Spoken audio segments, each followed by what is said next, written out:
welcome to Half the Battle. Well, we've looked at the first G.I. Joe cartoon miniseries, where Cobra tried to take over the world with a mass device and failed. Then we looked at the Revenge of Cobra miniseries, where Cobra tried to take over the world with the Weather Dominator and failed. Again. But I'm sure third time's a charm for them, as today we're taking a look at the third miniseries. The Pyramid of Darkness. And of course, we start with part 1, called The Further Adventures of G.I. Joe. You know, individual episodes of previous miniseries had titles like Slave of the Cobra Master and A Stake in the Serpent's Heart, so not gonna lie, I'm pretty disappointed with this title. I mean, The Further Adventures of G.I. Joe seems like they're phoning it in. The story starts with the Joes preparing to launch their space shuttle, because they have one of those now, I guess. And no, it's not the Defiant, or at least they never named the thing in the episode, they just call it the Space Shuttle. This space shuttle will be mine! Okay, this episode aired in 1985, and the Defiant was sold in 1987. However, pre-production of toys takes about a year or more, and it's very possible Hasbro already had the idea to make a space shuttle before that, so they might have pushed for a shuttle to be featured in the cartoon. Though since the Defiant wasn't designed yet, it had to be a regular shuttle. Anyway, the launch happens, and it's at that point Cobra attacks.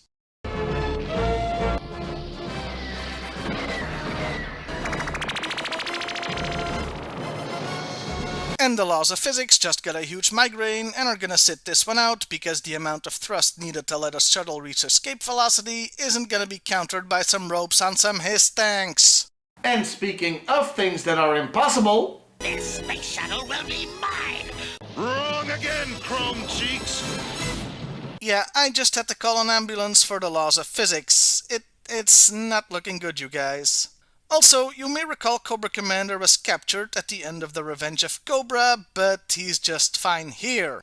Yeah, G.I. Joe and continuity have never been close pals. Proof positive of that right here. Also, this space shuttle will be mine! Wrong again, Chrome Cheeks! how could you hear what he was saying? The Joes have quite a few tricks up their sleeves with hidden personnel and vehicles, allowing them to turn the tide of the battle. Thought they breached the canopy!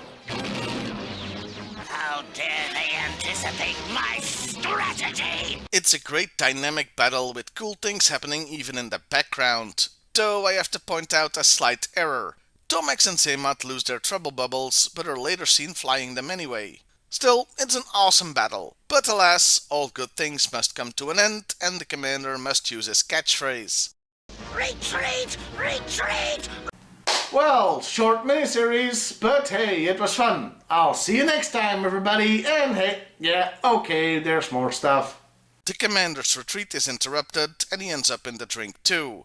All seems lost, but the bad guys are then saved by 2 giant water-filled robots. This is getting weird fast. The Joes go after them with sharks, while Flint and Lady J go after Destro. Spoilers, both missions will fail as the commander gets dropped off by the robots, who then turn around to lay the absolute smackdown on the sharks.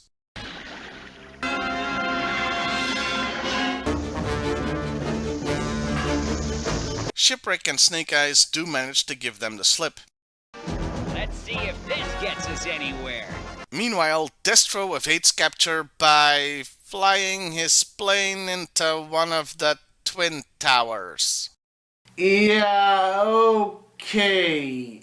Okay, this is not the World Trade Center. These are the buildings of Extensive Enterprises, the company owned by Tomax and Zaymat.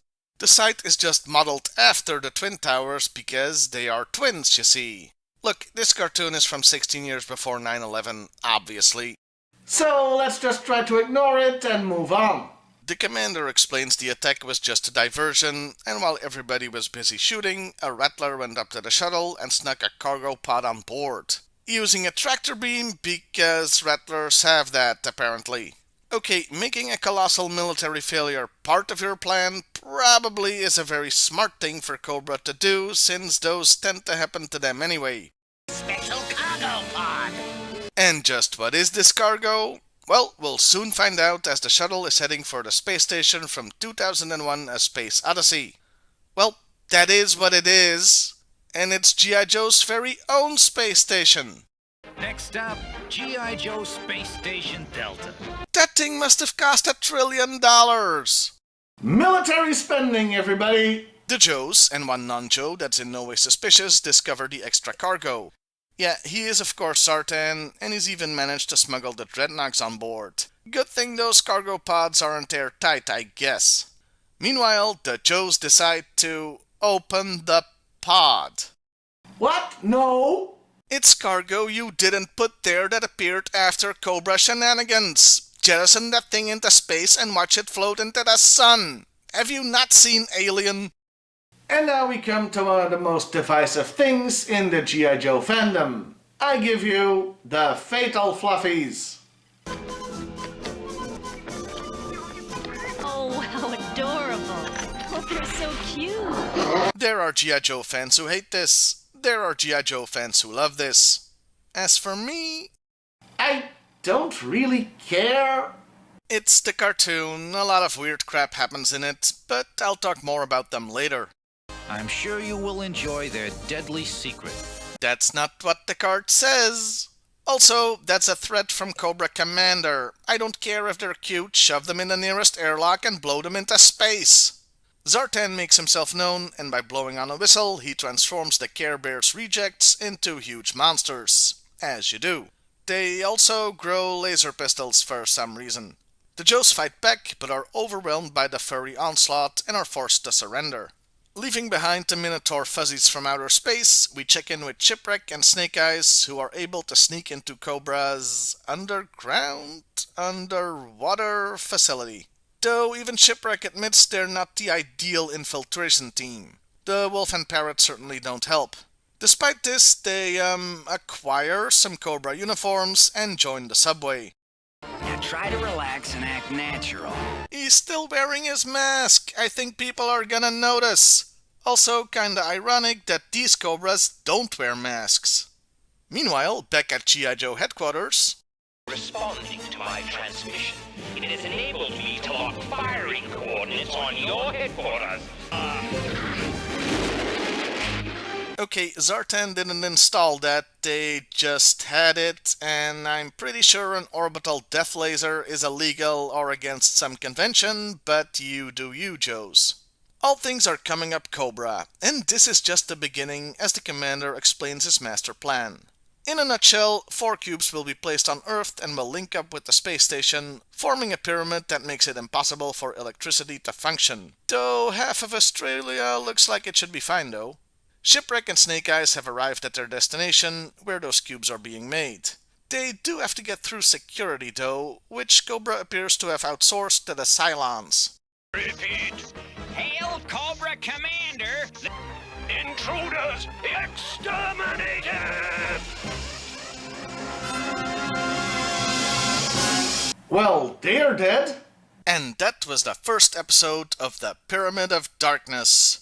They sure went bigger with this by having a freaking space station, and I like the twist of Cobra winning by losing. Let's end with some trivia. This is the 3rd standalone miniseries, but it's considered part of the first season, the first 5 episodes in fact. This particular episode saw the debut of the Crimson Twins, but they're treated like they've always been there, same with any new Joes. They also introduced their weird bond. I feel what my brother feels. Terrific! Pass this on!